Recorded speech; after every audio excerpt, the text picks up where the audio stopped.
بسم الله الرحمن الرحيم. الحمد لله رب العالمين، والصلاة والسلام على خير خلقه محمد وعلى آله وصحبه أجمعين.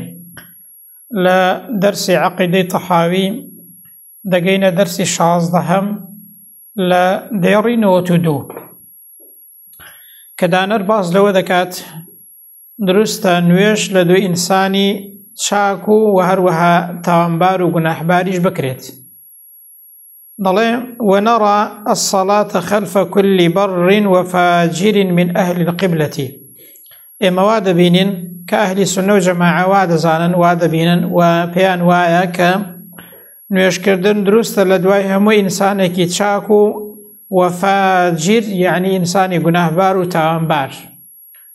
لأهل قبلي وعلى من مات منهم وهروها درست شانويج الزنازة لسر بكريت وهم نوجي جنازش لسر أو كسانة لقل أو كسانة بكريكا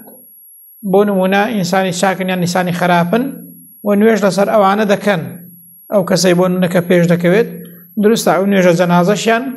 لسر بكريت لبرتشي آوايا هندك بلغمان هيكا أماجا بوي دكان درست نويجي يعني لدو بكريت وهندك بلغش هنكا بابلين باز لوي دكان كي نويج لدو همو كسيك نكري بلام اوی که اهلی سنة زیاتر لسرنی اویان بلگدارتره که درسته نویش لدو انسانی تاوانباریش بکرید مادام مسلمانه بلام گناه و تاوانی هیا درسته نویجی لدو بکرید جماعاتی لدو بکرید اگر او کس نویجکی خوی تواو بو او نویجی هیچ کامکی اشکالی نیه اگر اوی بر نویجیش دکان نویجکی خوی تواو نبید نویجی ممکان درسته بلام نویجی امامکی تاوانی خوی لسر خوی لبر اوی ویان گوتوه چونکه بو اوی نبیت فوضا هر کس و کسی که بدل نبو بلی ولا من فلان کسم بدل نیه زاگوابه میزاجیش خلق هین بیر دکاتوه هر بعقلی خوی بمیزاجی خوی ولا فلان کسم بدل نیه ولا فلان کسو خللی هی او گناهی هی دبیت فوضا ایک او کاتی یعنی نویش کردنکن زور باشتره لوی او فوضای پیدا دبید لوی که هر کس بڵێ نوێژ لە دوو کەسێک ناکەم کە گوناه و تاوانی هەبێت ئەنجا ئەگەر ئینسان توانی بچێتە مزگەوتێک کە تێیدا مرتاحترە ئەوە ئاساییە بەڵام کە نەتوانی هەر ئەو مزگەوتە هەبوو پێویست ناکە بڵێ نوێژی لە دوو ناکەم یان پێویست ناکە نەچیە مزگەوتێ بڵێ وەڵا ئەبەرەوەی فڵان کەسە ناسمە مزگەوتێ نوێژەکەی خۆت بکە نوێژی تو دروستە بەڵام ئەگەر ئەو خەلەلی هەبوو باڵباستووی خۆی ئەنجا کارەکانی ئێمە ئینسانی مسلمان نابێ میزاجی و شەخسی بن بەڵکو دەبێ ئینسان بەرژەوەندەی ئیسلام و مسلمانان ڕەچاو بکات ڕەنگە ئینسان ئەگەر بە میزاجی خۆی بیر بکاتەوە پێی خۆش نەبێ نوێژێ لە دوو هەموو کەسێ بکات بەڵام بۆ ئەوەی فەوزا پەیدا نەبێ لە ناو مسلمانان بۆ ئەوەی ڕق و قینە و دوژمنایەتی نێتە ئاراوە نوێژەکەی دەکەی و دەنگ ناکەی ئەوە باشترە وەک لەوەی کە ئینسان بە جۆرێک لە جۆرەکان فەوزای پەیدا بکات عەبدوڵڵای کوڕی عومەر ئەنەسی کوڕی مالیک نوێژیان لە دوو حەجاجی یوسفی سەقەفی کردووە کە پیاوێکی خوێن ڕێژ و گوناهبار و تاوانباریش بووە کار بەدەست بووە حوبەت ئیدی ئەوە لەبەر ئەوەیە کە یەکڕێزی مسلمانان تێک نەچێت نەبێتە فەوزا بلكو فرمايشت پیغمبرشی لسر صلى الله عليه وسلم يصلون لكم يعني فإن أصابوا فلكم ولهم اگر پیکان نویجکان عوابو كشرع دلت او هرتوكتان نویجیان دروست و اشكالي نية وإن أخطأوا فلكم وعليهم اگر نان پیکا يعني اگر نویجکان بو شوازه نبو كشرع دلت گناه بارو تان باربون كمو كريان هبو او ايوه خيري خوتان هيا بلام گناه و تاوانكا لسر خویانه اوانەی کە بەرنوێژی دەکەن و گوناه و تاوانەکە بۆ خۆیانە گوناه و تاوانەکە بۆ خۆیانەوە چەندین فەرمایشتی دیکەشمان هەیە کە فەرمایشتی پێغەمبەر صلی الله علیه وسلم باز لەوە دەکا کە ئینسان دروستە لە دوو ئینسانێکی تاوانبار هەم جیهادێ بکات و هەم نوێژێ بکات و هەم حەجیشی لەگەڵدا بکات کە کردت مانای ئەوە نییە کە تۆ بۆ خراپەی ئەوی ڕازی جاری واش هەیە کەسێک نوێژی ناکایان بۆ نمونە کابرا قنوتی دەخوێنی ئەو دەست بەرز ناکاتەوە پێی وایە کە ئەوە دەیگێڕیتەوە بۆ هەڵوەستەی پێم وان نییە بۆ هەڵوێستەی ببێتە مایە گەڕانەوەی ئەو کەسەی خۆ ئەگەر بۆ ماوەی مای ئەوەش بۆ کەسێک کە زانابیان نەوەیەک دیار بێ ئەوە فەرقی هەیە بەڵام پێم وان نییە ئەو شتە ببێتە مای ئەوەی کە ئەو کەسە لەو شتێ بگەڕێتەوە بەڵکو زیاتر ڕقوقینەی دروست دەکات لەبەرەوەی ئاساییە برام نوێژەکەی خۆت بکە و ئەوە نوێژی ئەو کەسە دروستە و هیچ ئیشکالی نییە ئینشاءالله. دێڕینەوە تو سێ دەڵێ چی؟ ولا ننزل أحدا منهم جنة ولا نارا ئێمە بڕیاری یەکجاری بەهەشت و دۆزەق بۆ هیچ کەسێک نادەین بەعام دەڵێن ئیماندار هەمووی لە بەهەشتەیە کافریش هەمووی لە جەهەنەمەیە بەڵام کە هاتی شەخصێکی ئەو شەخصە مادام بۆ نمونەیەکێک نییە لەوانەیە کە پێغەمبەر هەواڵی داوە صلی الله علیه وسلم کە لە بەهەشتەیە ئەوە ئیشکالی نییە ئەمما خەڵکی دیکە دەڵێن ئومێدی چاکەمان پێیان هەیە پێمان وایە بە ئومێدی ئێمە ئەهلی بەهەشتە ئینشاءالله بەڵام ناڵێن لە بەهەشتدا 100% ناژڵێن فڵان کەس 100% لە جەهەنەمەیە لەبەرەوەی عیلمی غەیبە عیلمی غەیبیش لە لای خوای گەورەیە عیلمی غەیب تەنها خوای گەورە دەیزانێت بەهەشت و دۆزەخیش و سەرنجامی ئینسانەکانیش غەیبە ناکرێت ئینسان بە میزاجی خۆی بڵێ وەڵا فڵان کەس پێ بەهەشتێ نانێت یان وەڵا عیبادەتی قبوڵ نییە وەڵا یەک نوێژیشی وەرناگرێت کابرا هەیە لە نێومەدا لە کەسەک تووڕە دەبێت دەڵێ وەڵای پێ لە بەهەشتێ نانێ ئێبرام بۆ نابێ خۆ پێ لە بەهەشتێ نانێ عیدی تو نییە تەنانەت خوای گەورە بۆ پێغەمبەریشی ئەو بەجێنێشتوە صلی الله علیه وسلم هەبرام پێغەمبەر لە جەنگی ئوحوددا بێباوەڕان کە ئەزیەتیان دەدا فەرمووی چۆن ئەوانە ڕزگاریان دەبێت لە کاتێکدا پێغەمبەری خوای ئەزیەت دەدەن خوای گەورە سەرزەنشتی کرد ئەوە عایدی خوایە دەستنە بەهەشتێ ڕزگاریان دەبێت خوا عەفویان دەکات هات لەو کاتی حەساسەیدا خوا پێغەمبەری خۆی سەرزەنشکا بۆ ئێمە تێبگەین بڕیاری بەهەشت و جەهەنەمێ بەدەستە من نییە برام عیلمی غەیب عایدی خوایە بڕیاری بەهەشت و دۆزەق لەسەر خوایە بەدەست خوایە برام ئێمە ڕێنمونی خەڵک دەکەین خەڵک بەرچاوڕوون دەکەین بەڵام سەرنجام لەسەر خوایە و بڕیار لە دەستی خوایە دەستی ئێمە نییە بەهەشت و جەهەنەم بەدەست ئینسانی مامۆستا و فڵان و بانخوازێکی نییە تا بە کەیفی خۆی بداتەوی لەوێ قەدەغەکە وەڵا فڵان کەس پێی تێنانە گەلەی تۆڕە بووە برام ئەتو چۆن قسەوا دەکەی چۆن پێی تێنانە برا خۆ تو نە عیلمی غەیبت هەیەنەوە کیری خواشی لەسەر زەوی ئەو قسەیە و هەڵوێستەیە برام غەڵەتە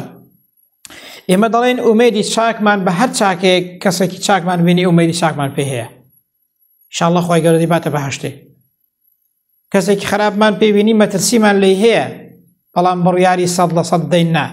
بەو شێوازەیە نابێت خوای گەورەت بەهەشت و دۆزەخی نەکردوتە عایدی هیچ کەسێک برا نەکردوتە عایدی هیچ کەسێک ولا نشهد عليهم بكفر وإما شاهدي كفرج لسر هيج كسيق نادين ولا بشرك وشركش ولا بنفاق نالين كبرى منافقة ما لم يظهر منهم شيء من ذلك ما دام شتيكي لو يلدر نكبت يعني ما دام نفاق وشرك وكفر بوديار نبيت هل خوا أو شرك وكفر بملدا نادين ما من ذلك ونظروا سرائرهم إلى الله تعالى وعروها نهين يكانشان تبين لا إخوة قورو عايد إخوة قورو نحن نحكم بالظواهر والله يتولى السرائر إما بظاهر إجدكين باطينيش لسر خواي قورو باطينيش لسر خواي قورو وما بس أويا كسيك شتيكي اللي درنكوي لخوته ونابي بنفشواني وني كسيك شتيكي اللي درنكويت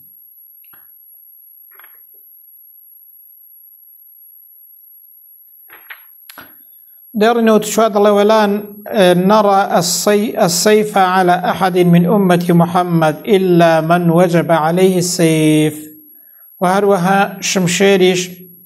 لسر هيج كسيك هل ناقرين شري لقال ناقل لأمة محمد صلى الله عليه وسلم إلا مقام كسيك دروز بيت واجب بيت لبرانبري دا شرب كي وشمشير هلقري ئەوەش کە بێ باوەڕانەیان هەر کەسێکی دیکەیەکە بە پێی شەریعەت دروستە کوشتنی یاخود شەڕ لەگەڵکردنی ئەمما ئینسان لە بەرامبەر موسڵمانیدا نابێ کوشتن و بڕین و شەڕ و هەرا و ئاژاوە لەگەڵی بکات لا يحل دم امرئ مسلم يشهد أن لا إله إلا الله وأني رسول الله إلا بإحدى ثلاث بو سيشتين به دروست نییە هیچ کەسێک چ بکات هیچ کەسێک بکوژێ مەگەم ئەو کەسە پیا و ئافرەتی هاوسەردار بن زینا بکەن یاخود نەفس بە نەفس کەسێکی کوشتە یاخود کەسێک با بڵێن لە مەیدانی شەڕدا زیاتر ئەویان ئاوایە لە موسڵمانان جیا ببێتەوە والحاصل باز لەوە دەکات کە ناگونجێ ئینسان شەڕ لەگەڵ موسڵمان بکا و بەرامبەر موسڵمان شمشێر هەڵکێشیت.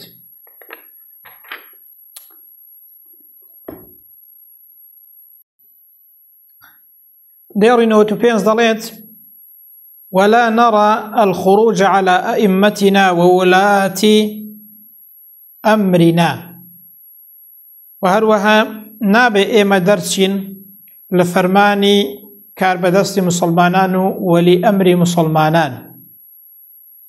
وإن جاروا وأجر هرشان دستا مشيان هبي وظلم مشيان هبيت ولا ندعو عليهم نابي دعاء لبكين ولا ننزع يدا من طاعتهم نابي دستشيان بقرين ولويك براليان نكين ونرى طاعتهم من طاعة الله مواد بينينك جويرالي أوان جويرالي خوايا شنك فرماني خوايا وأولو الأمر منكم شيئا ئەوەیە کە کار بەدەستانێک لە خۆتان مسلمانن گوێڕایەڵیان بکەن. ونرى طاعتهم من طاعة الله فريضة ما لم يؤمروا بمعصية وإما واد بينين كجويرالي أوانا جويرالي خواي پروردگارا مادام أوان شنكن مادام أوان فرمان بس نكن فرمان بگناه تاوان نكن زالير دا أو قيدا زور مهمة ما لم يؤمر بمعصية مادام أوان أمر بس نكن بگناه تاوان نكن وندعو لهم بالصلاح والمعافاة وهروها دعان بودكين بويك تشاك بن بويك إصلاح حاليان ببيت تشاكيان كان یان چاک بن یان بەرەو چاکە بڕۆن دوعای چاکان بۆ دەکەین و هەروەها دوعای سەلامەتیشیان بۆ دەکەین. ئەوە دەربارەی کێیە؟ دەربارەی کاربەدەستی موسڵمانانە. کاربەدەستی موسڵمانان ئەگەر کاربەدەست بوو وەلی ئەمر بوو دەبێ موسڵمان بە قسەی بکە و لە فەرمانی دەرنەچێت مادام ئەمر بە گوناه و تاوان نەکات. بەڵام ئایا کێ کاربەدەست وەلی ئەمری موسڵمانانە؟ ئەوە بۆ کاتێکی گوتراوە ئەگەر خەلافەتی ئیسلامی هەبووە جا کاتێک کە خەلافەتی ئیسلامی هەبووە خەلیفەیەکی موسڵمانان کە موسڵمان بووە و ئیسلامی جێبەجێ کردووە و ئیسلامی قبول بووە و هەوڵی داوە ئیسلام سەرخاو جیهادی کردووە بەڵام هەندێک کەم و کوڕی و گوناه و تاوانیان لەنێو خۆیاندا هەبووە ئەوە یعنی زانایان بۆی ئەوان گوتووە لەبەرەوەی ئەوانە هەندێک گوناه و تاوان و زوڵمیان هەبووە موسڵمانان حەزەریان کردووە لەوەی کە بە قسەیان بکەن. ئەو زانایانە ئەویان نووسیەوە بۆی خەڵک یەکڕێزی موسڵمانان تێک نەچی ئەو گوناه و تاوان و هەندێک زوڵمە کە هەیە ئەگەر ئینسان بە قسەی نەکا و فەوزایی هەبێ و قووەتی موسڵمانان نامێنێت وحدەت و کەلیمەی بەهێزی موسڵمانان نابێنێت جەنگ و جیهادیان نامێنێت تێکۆشانیان نامێنێت دیفاع لە ئیسلامیان نامێنێت لە بەرامبەردا کە فەوزا پەیدا بێ زۆر خراپترە وەک لەوەی لەسەر هەندێک گوناهی گچکە یان لەسەر هەندێک زوڵم ئەتۆبەی فەوزای بنێەوە و بە قسەی کاربەدەستی موسڵمانان نەکەی. بەڵام کێشەکە یاخود با بڵێن گرفتەکە ئەوەیە ئێستا پاشی ئەو هەموو ساڵەی کە ئەو خەلافەتە نەماوە و ئەو کاربەدەستانەش نەماون غەڵەت و هەڵەکە ئەوەیە ئەوەی بێنی بۆ واقعی ئێستا بۆ حکومڕانێک کە موسڵمان نییە بێ بەگوێ موسڵمانانی دابدەی ئاوە هەڵەکەی ئەلێرەدا. حکومڕان دەبێ موسڵمان بێت و ئیسلامی قبول بێت و شریعەتی خوای پەروەردگار جێبەجێ بکات هەوڵ بدە دیفاع لە مسلمانان بکات دیفاع لە مقدساتی ئیسلام بکات هەمیشە کاتێک قسە دەکات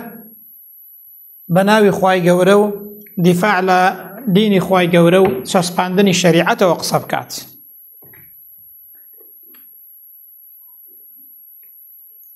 ئەگەر کەسێک هەڵە و کەموکوڕی هەبوو ئێمە تەماشا دەکەین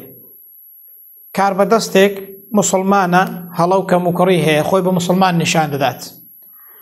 ئەگەر هەڵە و کەموکوڕیەکەی تەنها هی خۆی بوو بۆ شەخصی خۆی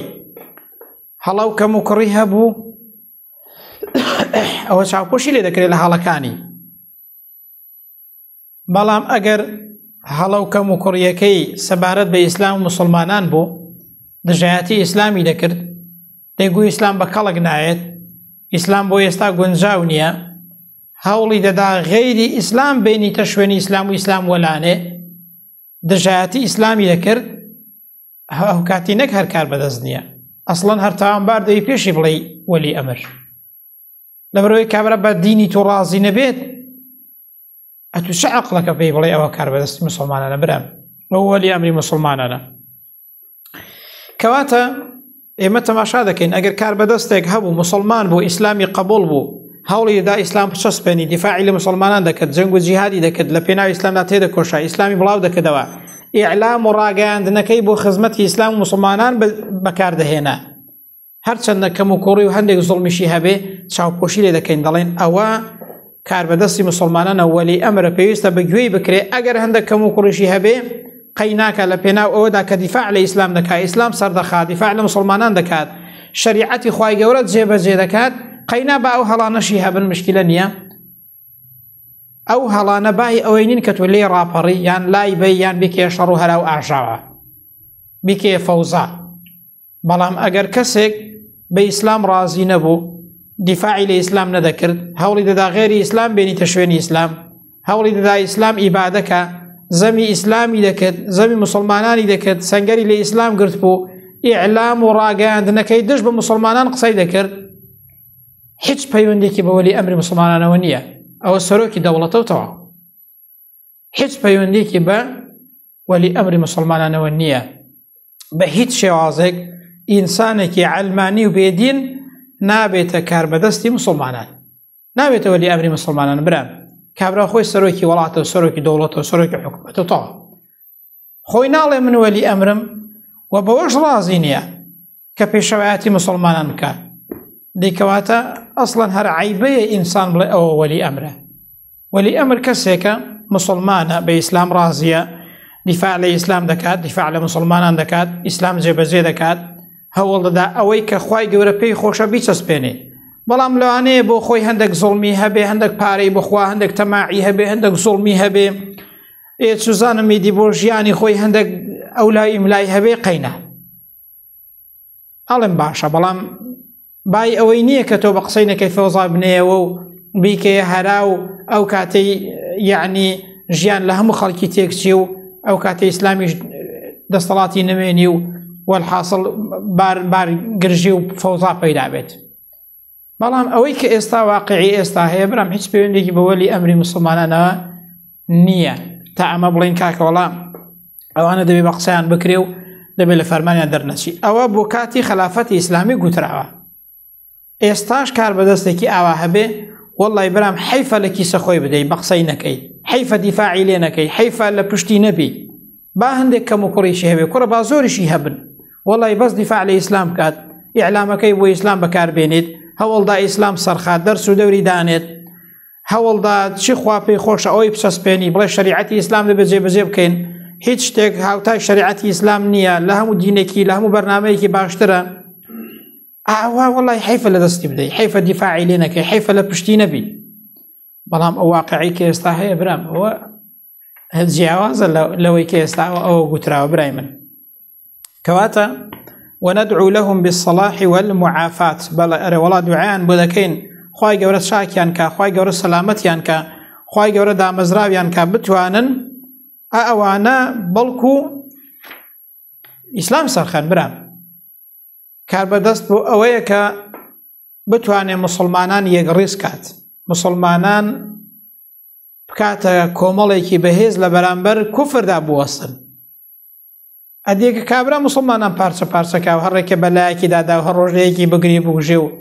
هەر ڕۆژە قەباحەتێکی بکە. ئێبرامە تەماشای فعل دەکەین،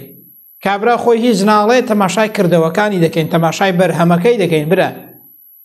کابرا 20 کەناڵی ئیعلامی هەیە، هەر هەمووی دژایەتی ئیسلام دەکەن. خۆت برام ئینسان خۆ دەبێت چاوی بەسەریەوە بن، وانە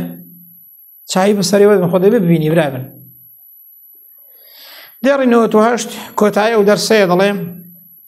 وَنَتَّبِعُ السُنَّةَ وَالْجَمَاعَةَ، و یەکێکی دیکە لە تایبەتمەندی ئەهلی سنە و جەماعە ئەوەیە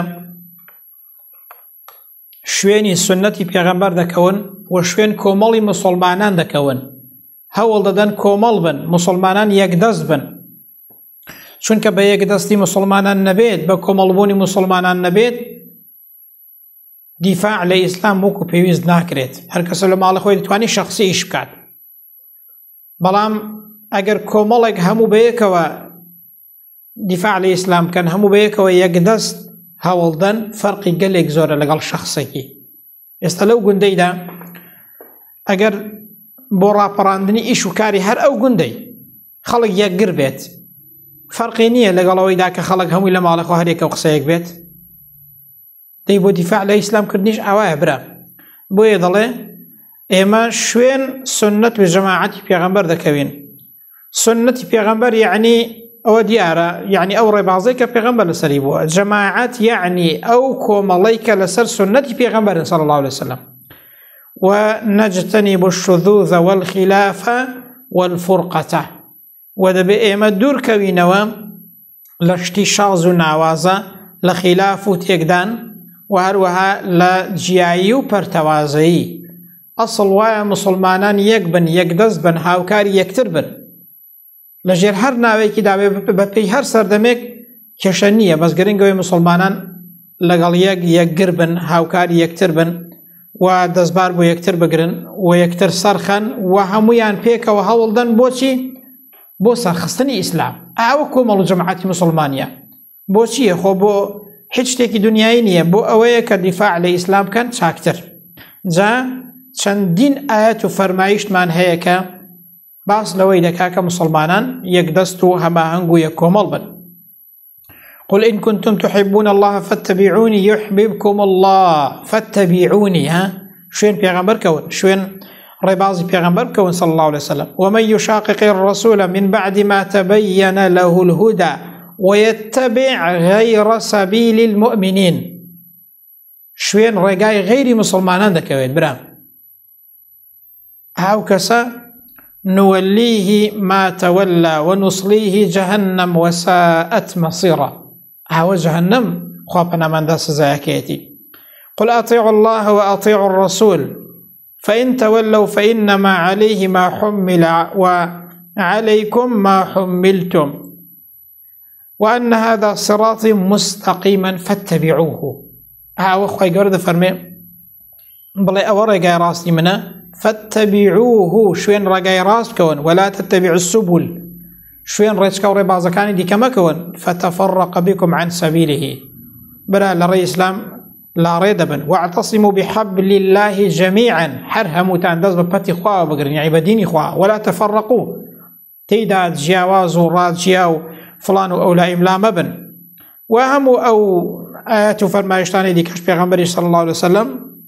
باس لو ذا كان كمسلمانان يقدستو هما هنقبن وكومل بن بيكوا. بيغمبر ده فرمي إن الشيطان ذئب الإنسان، شيطان قرقي إنسانية كذئب الغنم، وكوشون قرقي مران هيا، مرو مالاتي هيا. اگر مرو مالاتك تاق بيتوا قرق هان يعني هيرشي بويديني لبروي بيدي ويري بتني نابين لفلي مكانيش دا عوايا شيرو بلنگو شكان هذا سنسده كان عاي جلال او اكتاق دا بيتوا اكتاق دا كان وزابه هماني دقرن دي الشيطانيش عوايا كإنسان لناو كوملي مسلمانان دابو او كاتا لزور شفارز راب دبي بلام كخوي تنيابو او كاتا الشيطان باشتر بسريدا زال دبيتو تواناي بسريدا دبيت او دي رش ما بس اويا ئەسڵ وایە موسڵمانان بەیەکەوە هەواهەنگ بن و هاودەنگ بن و بەیەکەوە هاوکار بن و یەکدەست بن بۆچی بۆ دیفاعکردن لە ئیسلام بۆ سەرخستنی ئیسلام بۆ چەسپاندنی شەریعەتی خوای پەروەردگار. دیارە دێڕی 97 هەر دیاری کرد بۆ مزانی کۆتایە بەس ئەو دێڕەشی ماوە. ونحب أهل العدل والأمانة یەکێک دیکە لە تایبەتمەندیەکانی ئەهلی سونە و جەماعەت چییە؟ دەڵێ ئێمە ئەهلی دادپەروەری و ئەمانەت پارێزیمان خۆش دەوێ. ئەو کەسانەی کە دادپەروەرن، ئەو کەسانەی کە ئەمانەت پارێزن، کەسانی ئەمین و دەستپاکن، کەسانی دیندارن، پێویستە چی بێ؟ خۆشمان بوێن لەبەر خاتری خوای. ونبغض أهل الجور والخيانة و پێویستە ئەهلی زوڵم و خیانەتمان خۆش نەوێن. ئەدیکە کابرا پێچەوانەکەی کرد هەر بە پێی میزاجی خۆی کەسێک بۆی باشە دەڵێ ئەوەم خۆش دەوێ بۆم باشە، ئەوە نابێ برام. تایبەتمەندی ئەهلی سونە و جەماعە ئەوەیە مسلمانی خۆش دەوێت لەبەر خاتری ڕەزامەندی خوای گەورە چونکە فەرمانی خوایە. چاکەکاری خۆش دەوێت، خراپەکاریشی خۆش ناوێت، پێ باوەڕی خۆش ناوێت، بەڵام تەعامل و مامەڵەی لەگەڵ دەکات، هەڵسوکەوتی لەگەڵ دەکات، چاکەشی لەگەڵ دەکات، بەڵام خۆشت ناوێت لەبەر خاتری خوای پەروەردگارە نەک لەبەر خاتری هیچ شتێکی دیکە. إن أوثق عور الإيمان أن تحب في الله وتبغض في الله. پیغمبر فرمي صلى الله عليه وسلم